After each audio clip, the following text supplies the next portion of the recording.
Hello friends, welcome to Genic JE study. मेरा नाम है अनूप तिवारी और आज मैं आप लोगों को एक बहुत ही इंटरेस्टिंग टॉपिक लेके आया हूं फ्रेंड्स, आप लोगों को पढ़ाने के लिए।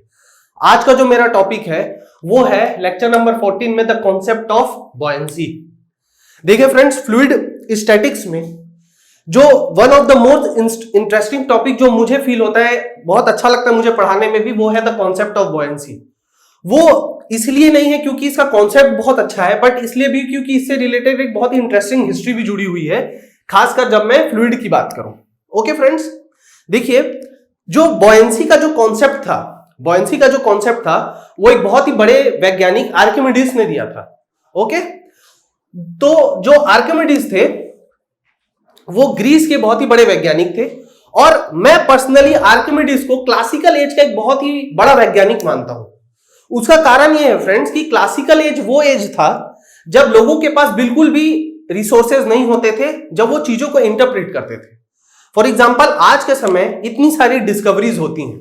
ओके फ्रेंड्स, लेकिन आप लोगों को एक बात जान के बहुत ही आश्चर्य लगेगा कि हमारे पास आज के समय बहुत सारी टेक्नोलॉजीज हैं, बट क्लासिकल एज की मैं जब बात करता हूं तो क्लासिकल एज का मतलब यह होता है कि लगभग मैं 1 से 1,500 सालों पुरानी बात कर रहा हूं। ओके, उस समय क्योंकि बहुत ज्यादा चीजें हमारे पास नहीं थी, बहुत ज्यादा रिसोर्सेस हमारे पास नहीं थे, तो जो उस समय के जो वैज्ञानिक थे, जो उस लेवल पे चीजों को सोच पाते थे, तो वो एक बहुत ही इनक्रेडिबल चीज होती थी फ्रेंड्स। ओके, तो बॉयंसी भी अबाउट 300 बीसी को, मैं आई एम नॉट श्योर, मैं शायद ईयर में गलत हो सकता हूं, पर 300 बीसी के लगभग इस कॉन्सेप्ट का वो डिस्कवरी हो चुका था। तो आप समझ सकते हैं कि कितनी बड़ी चीज है। और अगर वो चीज उस समय वो जो चीज सोच पा रहे थे फ्रेंड्स, हम आज के मॉडर्न टेक्नोलॉजीज में भी इन कॉन्सेप्ट्स का यूज करते हैं। ठीक है, आर्किमिडीज, आप लोग ने न्यूटन का नाम सुना है, आप लोगों ने एल्बर्ट आइंस्टाइन का नाम सुना है, आप लोग ने थॉमस अल्वा एडिसन का नाम सुना है, आप लोग ने बहुत सारी वैज्ञानिक और बहुत ही अच्छे अच्छे वैज्ञानिक का नाम सुना है। ठीक है, क्लासिकल एज, जो मॉडर्न एज के बहुत ही बड़े वैज्ञानिक थे, जो न्यूटन थे या एल्बर्ट आइंस्टाइन थे, वो सब आज से 200-300 साल ये इन ईयर्स में इन्होंने अपनी डिस्कवरीज दी। नो डाउट उनकी भी जो डिस्कवरीज थी अपने फील्ड में बहुत ही ज्यादा इनक्रेडिबल थी, बट आर्किमिडीज मेरी नजर में क्लासिकल एज के सबसे महान वैज्ञानिक थे। आर्किमिडीज ग्रीस के वैज्ञानिक थे और उन्होंने उस समय, मतलब आज से लगभग 1,500 साल पहले, इस कॉन्सेप्ट का आविष्कार किया था। ओके फ्रेंड्स, तो चलिए हम लोग समझते हैं कि बॉयंसी क्या होता है, कैसे लगता है, इसका फॉर्मूला क्या होता है, कैसे हम इसको बहुत इजीली तरीके से डिराइव कर सकते हैं। मैं सब कुछ आप लोगों को यहां पे पढ़ाऊंगा। तो चलिए फ्रेंड्स समझते हैं बॉयंसी के कॉन्सेप्ट को। मैं लिख रहा हूं फ्रेंड्स, आप इसको नोट कर लीजिएगा और उसके बाद मैं आप लोगों को समझाऊंगा। When a body is partially और fully submerged in a fluid, it experiences a vertical force in the upward direction, which is equal to the weight of the fluid displaced by the body। बड़ा ही hi-fi सा मैंने एक definition लिख दिया। जितनी तेजी से मैंने लिखा आपको लगा होगा मैं रटा भी होऊंगा। हाँ, मैंने बिल्कुल रटा है, मैं झूठ नहीं कहूंगा। तो बॉयंसी क्या होता है फ्रेंड्स, लिखाना भी जरूरी है। देखिए बॉयंसी, बहुत ही ध्यान से समझिए फ्रेंड्स, रटने की जरूरत नहीं है, रटने की बिल्कुल जरूरत नहीं है। देखिए मैं बहुत ही इजीली तरीके से आप लोगों को समझा देता हूं। जब भी मेरा कोई ऑब्जेक्ट किसी भी फ्लूइड पे अगर पार्शियली मतलब आधा अधूरा, या फिर फुली मतलब पूरी तरह से, तो अगर कोई भी ऑब्जेक्ट मेरा किसी भी फ्लूइड के अंदर पार्शियली या फुली सबमर्ज्ड है, यानी डूबी हुई कंडीशन पे है, तो उस पे एक बॉयंसी फोर्स लगता है, जो कि वर्टिकल डायरेक्शन में लगता है, जो कि वर्टिकली अपवर्ड डायरेक्शन में लगता है। और उसका मैग्नीट्यूड कितना होता है? उसका मैग्नीट्यूड होता है वो वेट जो कि ऑब्जेक्ट डिस्प्लेस कर रहा है फ्लूइड को। आई नो ये थोड़ा सा समझना मुश्किल है। देखिए मैं आप लोगों को बहुत इजीली समझाता हूं, धीरे धीरे करके मैं सब कुछ आप लोगों को समझ में आ जाएगा। पहली चीज समझने वाली ये है फ्रेंड्स, देखिए मैं आपको एक बहुत ही अच्छा एग्जांपल देता हूं। आप लोग जब भी स्विमिंग पूल में जाते हैं, आप लोगों में से मैक्सिमम लोगों को तैरना आता होगा। जिन लोगों को तैरना नहीं भी आता हो वो अक्सर पिकनिक में नदी में जाते हैं, वहां पे क्या करते हैं, घूमते हैं, मस्ती करते हैं। अगर आप लोग कभी भी फ्लूइड में, मतलब कभी भी आप लोग जनरली पानी में जाते हैं, ठीक है, तो जब आप लोग पानी के अंदर रहते हैं तो आप लोगों को अपना वेट हल्का लगता होगा, ठीक है। या फिर क्या होता है, दूसरी चीज मैं आप लोगों को ये बता रहा हूं कि आप भारी से भारी सामान को भी फ्लूइड के अंदर उठा लेते हैं। फॉर एग्जांपल, अगर मेरे पास एक बहुत ही बड़ा पत्थर है जिसको मैं अमूमन तौर पे तो नहीं उठा सकता, लेकिन अगर मैं उसे फ्लूइड के अंदर यूज करूंगा, फ्लूइड के अंदर उठाने की कोशिश करूंगा, तो मैं उसे उठा सकता हूं, ठीक है। तो ये सब एक्चुअली में होता क्या है, ये सब इसलिए होता है क्योंकि जो फ्लूइड की एक प्रॉपर्टी होती है फ्रेंड्स, कि वो अपने अंदर सबमर्ज्ड ऑब्जेक्ट पे एक वर्टिकल फोर्स को अप्लाई करता है, ठीक है। तो वही वर्टिकल फोर्स जो होता है हमारा फ्रेंड्स, बॉयंसी कहलाता है। ओके, अब एक बहुत ही इंपॉर्टेंट चीज है सोचने की, समझने की, वो ये है कि देखिए फ्रेंड्स, बॉयंसी एक्चुअली में क्या होता है, एक फोर्स होता है। बहुत ही ध्यान से समझिए, मैं हर चीज आप लोगों को समझा रहा हूं। Buoyancy is a force. Buoyancy क्या है, एक फोर्स होता है फ्रेंड। अगर मैं आप लोगों को कह रहा हूं कि बॉयंसी एक फोर्स होता है, तो इसका जो एसआई यूनिट होता है, वो कितना होता है फ्रेंड, वो क्या होगा, न्यूटन, क्योंकि ये क्या है फ्रेंड्स, एक फोर्स है, ठीक है। ये हमेशा वर्टिकली अपवर्ड डायरेक्शन पर ही अप्लाई होता है। क्या होता है फ्रेंड्स, वर्टिकली अपवर्ड, ये हमेशा वर्टिकली अपवर्ड डायरेक्शन में ही लगता है। ओके, इसका जो फॉर्मूला दिया जाता है फ्रेंड्स, इसका जो फॉर्मूला दिया जाता है, जो फोर्स बॉयंसी होता है, इसको आप लोग नोट कर लेंगे, मैं आप लोगों को अभी डिराइव भी करवा दूंगा। ये होता है rho into ji into we. इसको आप लोग नोट कर लीजिए, मैं हर चीज आप लोगों को लिखवा रहा हूं यहां पे और अच्छे से इस चीज को समझाऊंगा भी, ठीक। फोर्स जो बॉयंसी होता है वो होता है रो इंटू जी इंटू वी। ओके, जहां पे रो जो होता है फ्रेंड्स, रो होता है, ये होता है डेंसिटी ऑफ द फ्लूइड। जिस भी फ्लूइड में मेरा ऑब्जेक्ट सबमर्ज्ड कंडीशन में होता है, उसी फ्लूइड की हम क्या लेते हैं फ्रेंड्स, डेंसिटी को लेते हैं। या फिर मैं इसको कह सकता हूं रो ऑफ एफ, आप इसको ऐसे भी डिनोट कर सकते हैं, ठीक है। दूसरी चीज जो होती है जी, ये हम सबको पता है friends, acceleration due to gravity के बराबर होती है। एक्सलरेशन ड्यू टू ग्रेविटी के बराबर होती है। और जो फाइनल वी होता है, ये होता है volume of the submerged object. ये उस ऑब्जेक्ट की वॉल्यूम के बराबर होता है जो कि या तो पार्शियली या तो फुली सबमर्ज्ड होता है, ठीक है। अब चलिए थोड़ा बॉयंसी का, आप लोग ने अगर इस डायग्राम को लिख लिया तो चलिए इसके थोड़े कॉन्सेप्ट को समझने की कोशिश करते हैं और इस फॉर्मूला को भी डिराइव करने की कोशिश हम लोग करते हैं। तो चलिए फ्रेंड्स देखते हैं हम लोग।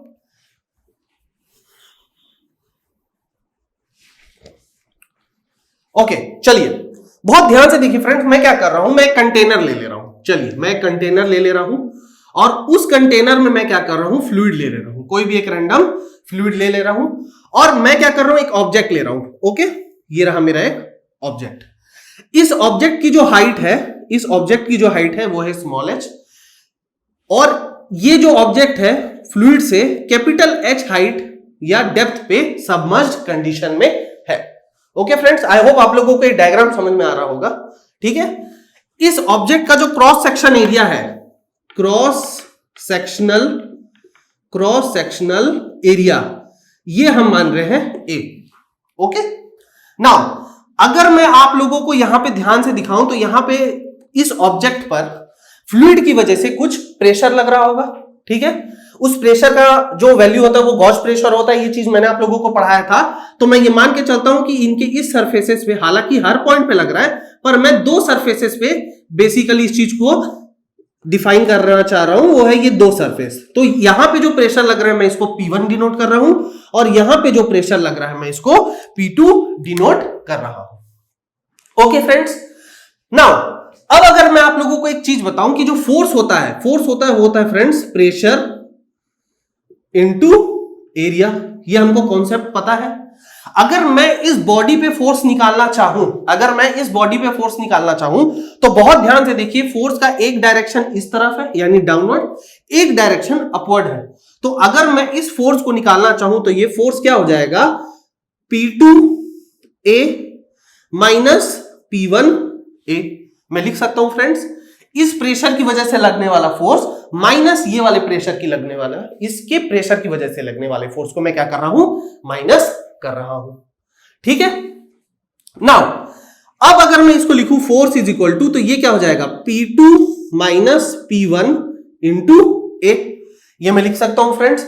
मैंने क्या किया, क्योंकि एरिया, क्रॉस सेक्शन एरिया इस ऑब्जेक्ट का कॉमन है, तो मैंने एरिया को कॉमन निकाल दिया और बाहर क्या रह गया, P2 माइनस P1। अब मुझे एक और कॉन्सेप्ट ये पता है कि जो गॉज प्रेशर की वैल्यू होती है, क्योंकि ये गॉज प्रेशर है, जैसा कि मैंने आप लोगों को बताया, इसकी वैल्यू होती है ρgh। ठीक है, ये भी मैंने आप लोगों को पढ़ाया है। तो मैं लिख सकता हूं, बहुत ध्यान से देखिएगा, इसको मैं मिटा देता हूं फ्रेंड्स।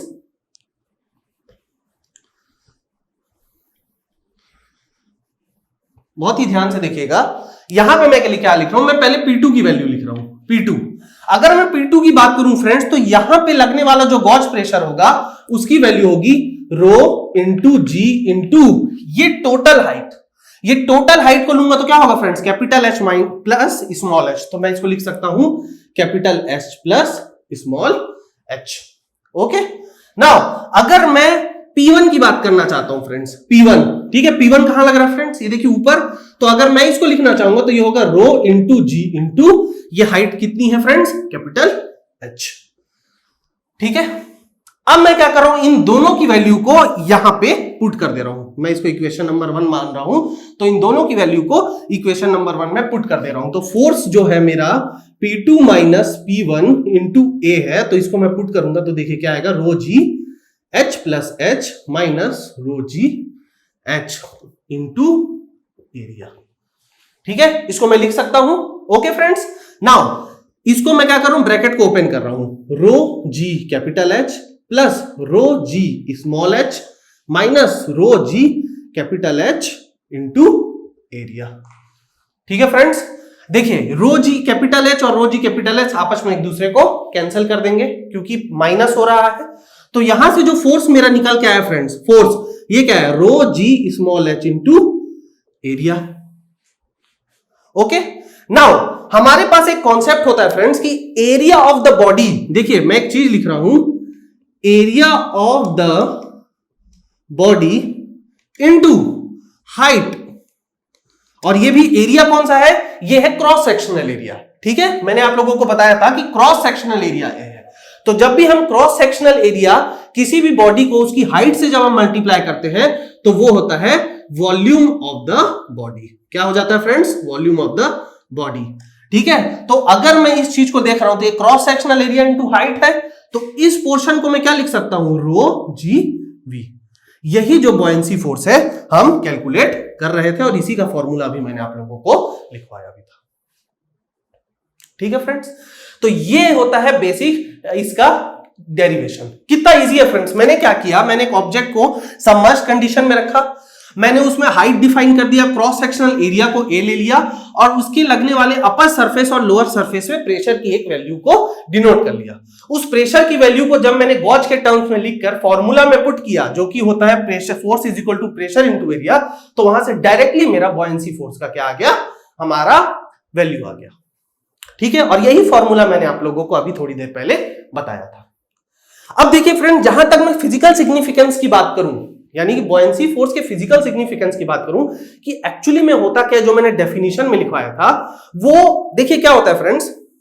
जब भी हम किसी भी ऑब्जेक्ट को फ्लूइड में डिस्प्लेस करते हैं या डुबाते हैं, तो आप लोग हमेशा एक बात को ध्यान देते होंगे कि फ्लूइड का कुछ ना कुछ हाइट इंक्रीज होता है।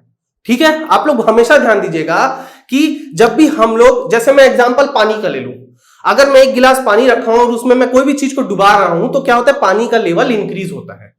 जितना पानी का लेवल इंक्रीज हुआ है, उस पानी का अगर वेट मैं निकाल दूं, वही बॉयंसी फोर्स के मैग्नीट्यूड के बराबर हो जाता है। आई होप अब आप लोगों को यह चीज समझ में आ रहा होगा। और अगर आप लोगों को मेरा ये फैक्ट समझ में आ रहा है तो ध्यान रखिए, आपसे न्यूमेरिकल भी बन जाएंगे।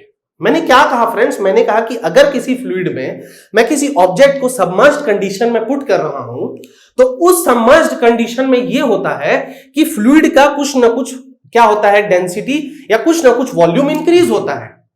वो जो वॉल्यूम इंक्रीज हुआ, अगर उतने वॉल्यूम का मैं वेट कैलकुलेट कर लूं फ्लूइड का, तो वही मेरे बॉयंसी फोर्स के मैग्नीट्यूड के बराबर हो जाता है। बहुत ध्यान से इस चीज को समझिए। अब अगर आप लोग बोलेंगे कि सर इस चीज को लिखो, तो आप अपने डेफिनेशन को पढ़िए, जो मैंने बॉयंसी के डेफिनेशन को लिखवाया था। मैंने उसमें लिखवाया था it is the wait of the fluid displaced by the body. मतलब बॉडी के डूबने से जो भी फ्लूइड डिस्प्लेस हुआ है उसका क्या निकाला जा रहा है, वेट। इसलिए बॉयंसी इज अ फोर्स, और वो हमेशा कौन से डायरेक्शन में होता है फ्रेंड्स, अपवर्ड डायरेक्शन में। ओके फ्रेंड्स, बहुत बढ़िया। नाउ अब मैं क्या कर रहा हूं, बॉयंसी फोर्स से रिलेटेड एक बेसिक सा न्यूमेरिकल लेके इसको चलता हूं, तो आप लोगों को यह भी समझ में आ जाएगा कि एक्चुअली में इस कॉन्सेप्ट को हम कैसे और सॉल्व कर सकते हैं। तो न्यूमेरिकल से पहले मैं आप लोगों को एक और फॉर्मूला यहां पे डिराइव कराना चाहता हूं फ्रेंड्स, और उसका टॉपिक हो जाएगा प्रिंसिपल ऑफ फ्लोटेशन। ठीक है, चलिए